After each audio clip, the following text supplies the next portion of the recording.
ఆకాశవాణి సిఐఎస్ఎఫ్లో తొలి మహిళా బెటాలియన్పై వార్తా వ్యాఖ్య ఇప్పుడు వింటారు.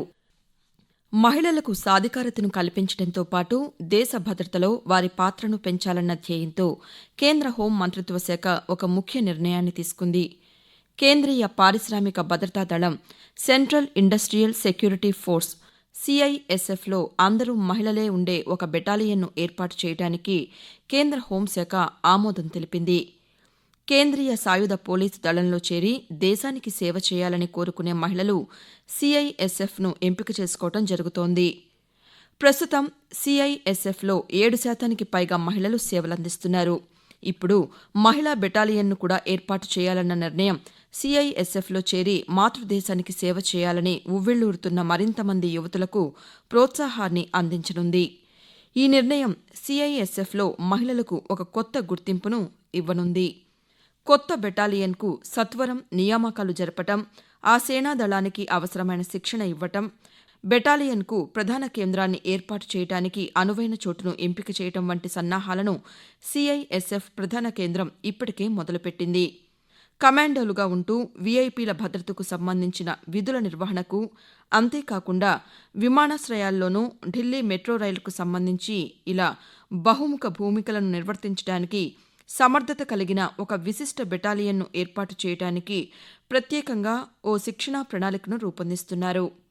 ఇక స్వాతంత్ర్యానికి పూర్వం భారత సాయుధ దళాల్లో మహిళల పాత్ర చూసినట్లయితే 1888లో ఇండియన్ మిలిటరీ నర్సింగ్ సర్వీస్ ఏర్పాటుతో భారత సాయుధ దళాలలో మహిళల పాత్ర రూపుదిద్దుకుంది.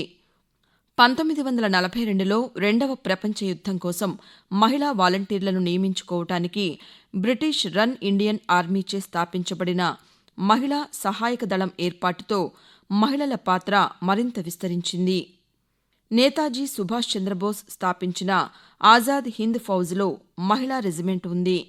స్వాతంత్ర్యం తరువాత 1950లో ఆర్మీ చట్టం కేంద్ర ప్రభుత్వం పేర్కొన్న కొన్ని మినహాయింపులతో మహిళలను సాధారణ కమిషన్లకు అనర్హులుగా చేసింది. 1958లో ఆర్మీ మెడికల్ కార్ప్స్ మహిళలకు రెగ్యులర్ కమిషన్లను అందించిన మొదటి భారతీయ సైనిక దళాల యూనిట్గా అవతరించింది.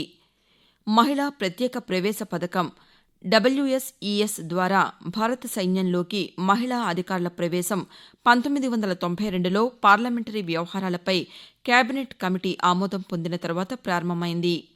2019లో ప్రభుత్వం సైన్యంలోని 8 విభాగాలలో మహిళా అధికారులకు శాశ్వత కమిషన్ను మంజూరు చేసింది.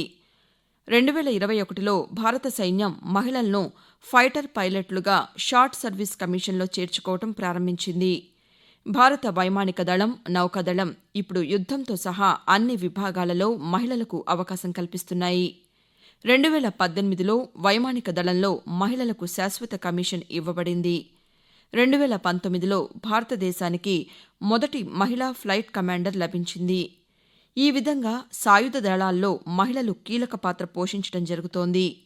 సాంప్రదాయ మూస పద్ధతులను సవాల్ చేస్తూ సాయుధ దళాల్లో మహిళలు నాయకత్వ పాత్రలలో రాణించడం భవిష్యత్తు తరాలకు స్ఫూర్తినిస్తుంది. సిఐఎస్ఎఫ్ 53వ ఆవిర్భావ దినోత్సవం సందర్భంగా కేంద్ర హోంమంత్రి అమిత్ షా ఇచ్చిన ఆదేశాలకు అనుగుణంగా సిఐఎస్ఎఫ్లో అందరూ మహిళలే సభ్యులుగా ఉండే సైనిక దళాలను ఏర్పాటు చేసే ప్రతిపాదనకు కార్యరూపాన్ని ఇవ్వటం ఎంతైనా హర్షణీయం. ఆకాశవాణి మీరింతవరకు సిఐఎస్ఎఫ్లో తొలి మహిళా బెటాలియన్పై వార్తా వ్యాఖ్య విన్నారు. రచన MLN మాధురి. చదివినవారు కనపర్తి రాణి. సమర్పణ ప్రాంతీయ వార్తా విభాగం, ఆకాశవాణి విజయవాడ కేంద్రం.